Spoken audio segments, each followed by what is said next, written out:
Viewers, welcome back to the second episode of the August series of a compilation of all the positive news for you. And we already last time discussed a couple of very interesting national policies. Please watch that video. And now this time we are going to talk about a very interesting development. The government of India, especially the RBI, has taken the initiative of taking inspiration from the cryptocurrencies and using blockchain. The RBI is proposing to launch something called as a e-rupee. Now it's a completely cashless and a contactless instrument for digital payment. We already have UPI, we have NEFT and so many things, but there's going to be a little difference between how UPI operates and how e-rupee operates. Now e-rupee also will be a QR based SMS string e-voucher which is delivered to a mobile number of a beneficiary. So it can use a QR code, but the one big difference will be the mobile need not be a smartphone, number one.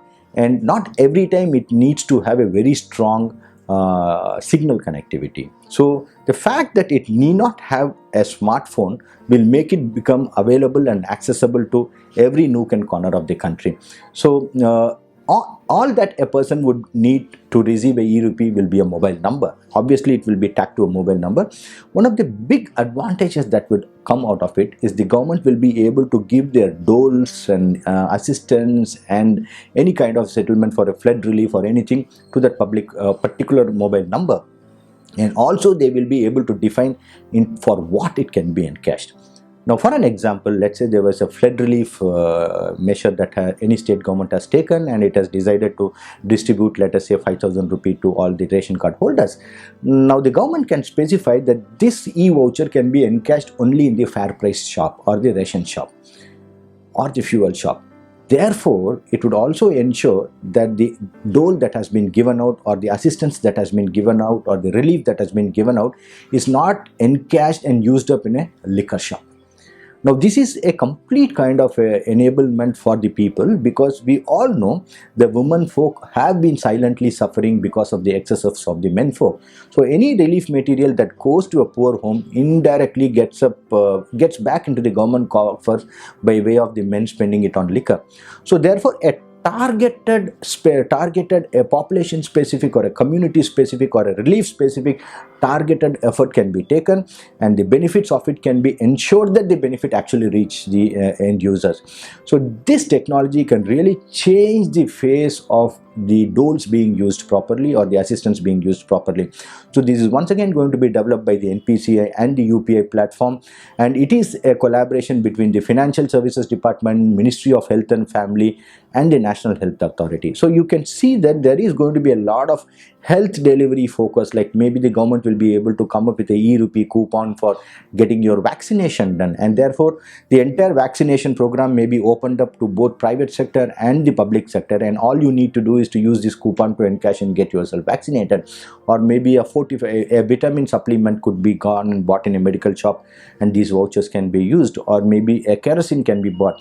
So the whole idea over a period of time is to release the citizens from the clutches of government machinery in getting the particular benefit.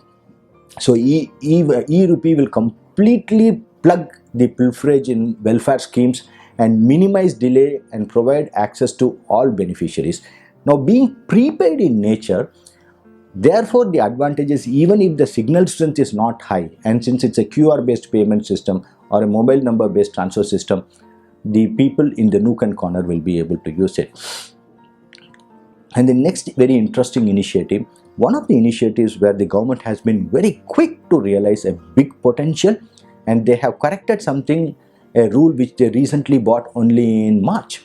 So this relates to the new drone rules. Now you would have recently seen in news that Telangana government had taken a major initiative to deliver the vaccinations, the COVID vaccinations using drone.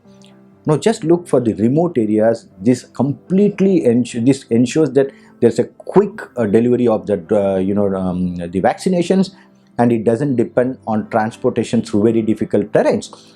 So then the drone rules 2021 supersedes the unmanned aircraft system rules 2021.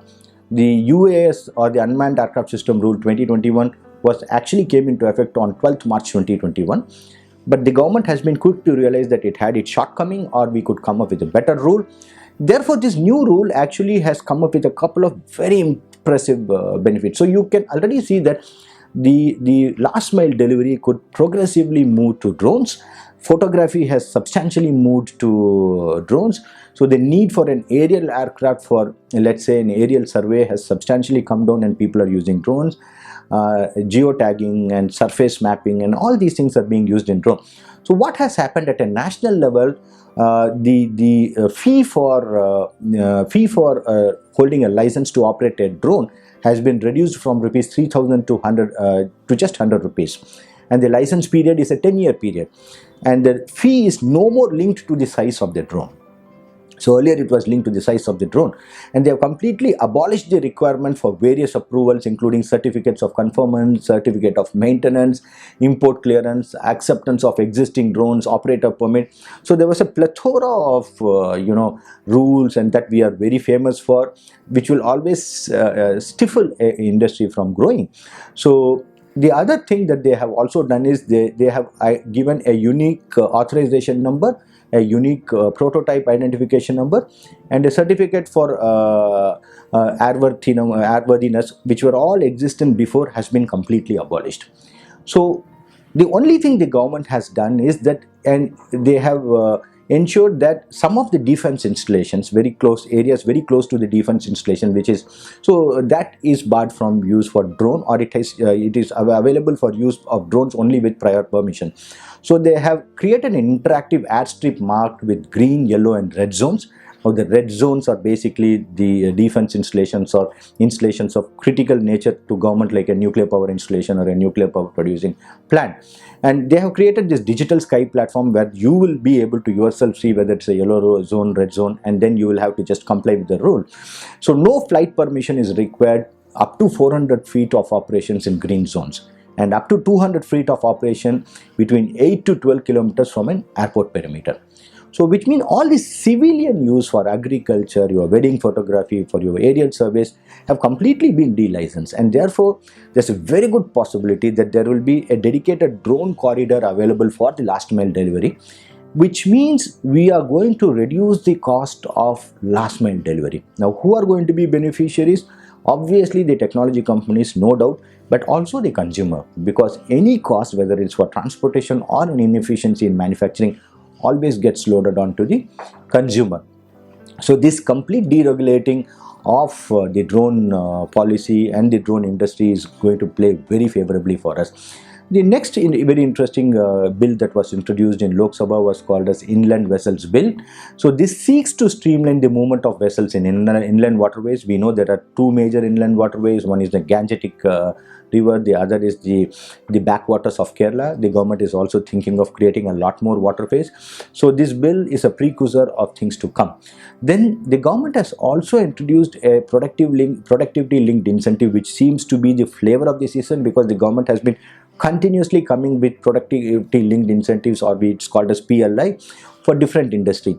Now we had already seen it had come for white goods, it had come for defense industry, a whole lot of industry. It had come for textile. Now government has also now bought this PLI to specialty steel. Now one of the paradox in India was that we have always been a very big iron ore producer, but we have always been importing special steels, which means the iron ore that we produce gets exported to countries like China, Korea and Japan, and special steel gets manufactured that and we get consumed. So the government has set its eye right, because special steels today are used in automobiles, space research and a whole lot of areas. And therefore now, to bring back the manufacturing into the country, a production linked incentive has been announced. We are hoping that this will change. So this is called as behavioral economics. You change the government rules so that the behavior of the industry changes, and therefore the economic activity changes. And similarly, the New Space India Limited, which is basically a subsidiary of the ISRO, they had invited expression of interest for the PSLV. PSLV is Polar Satellite Launch Vehicles. So ISRO had been very successful in using these vehicles to launch our satellites. So NSL is the commercial leg of ISRO, has now mandated a couple of, has actually asked for an expression of interest from private players for the launch of this PSLV owning satellites. So we have seen two major enthusiastic bids. One has been Bharat Electronics Limited and BEML. They have formed a consortium and they have bid. Similarly, BHEL has bid on it. So though right now the interest has been limited to the public sector undertakings, it's only a matter of time a lot more private sector entities will be able to come and participate. Another very interesting initiative that the government has started is called as Gati Shakti plan. So the idea is to offer multimodal connectivity to more than 1,200 industrial clusters across India. We have seen that the government has consistently been trying to focus on reducing the logistics cost within the country, because India is still a country where the logistic costs are very, very high. So right now we have something like 197 agro parks and 202 fishing parks, fishing harbors, and around pharma and medical devices clusters at 109 places, textile clusters at 90 places, and defense corridors in 2 places. Now all these places will definitely have multimodal connectivities, so that the interchange of goods within different modalities between railways, roadways, waterways and airways will be seamless, and there will be land available and space available along with the customs infrastructure, so that the goods can move faster. So this high supply chain and logistics cost has made the Indian industry slightly uncompetitive on the world export map. But with these initiatives, the government is hoping that India will be able to reclaim its preeminence, which was always there before 1857. Viewers, please stay tuned for the next episode. We'll be coming back with more news. Till then, stay healthy and stay happy. Thank you so much for watching.